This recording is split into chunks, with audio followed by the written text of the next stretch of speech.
this is how we do church. This is how we worship. Then people thought, whoa, I don't like the way the Baptist church is doing it, and the Presbyterian, and look, you guys are doing it biblically, and we're converting them to doctrine, we're converting them to the church.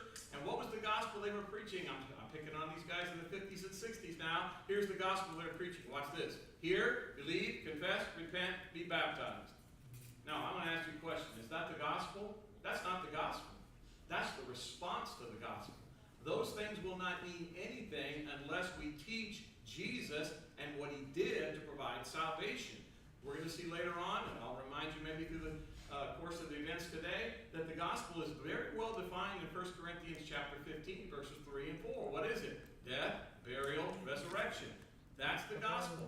That's the power of God, the salvation. That's what converts souls. Not hear, believe, confess, repent, be baptized. That's just a method. That's how we respond to the gospel, but that's not the gospel. So we need to make sure we preach the gospel before the response to the gospel really is going to mean anything. So, we need to get back to the Bible.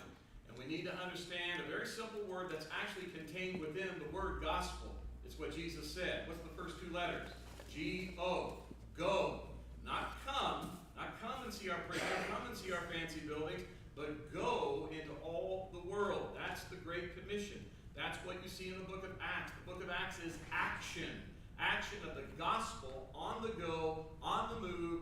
The best outline for the book of Acts is Acts chapter 1, verse 18, where they do, they preach, he said, you'll be my witnesses in Jerusalem, Judea, Samaria, and the other ends of the earth. That's the outline of the book of Acts. That's the gospel on the move. That's how the church grows. That's how we do evangelism. So, my background a little bit, back in 1992, as Brother Faith mentioned, that's when I went to a We Care seminar in Bakersfield, California, met Larry West, and at that soul-winning seminar, I had my second conversion. I was baptized in 1984. I was converted to soul-winning in 1992 when I finally learned I'm not going to just go out and talk to people about doctrine, try to convert them to the church, but instead preach the gospel. Get back to a simple message. That's the power of God to salvation. So I heard in that program, that We Care seminar, that we need to put the focus on the gospel. And I was also given some tools to understand, which I'll be sharing with you today, of how to get that message out there and win souls.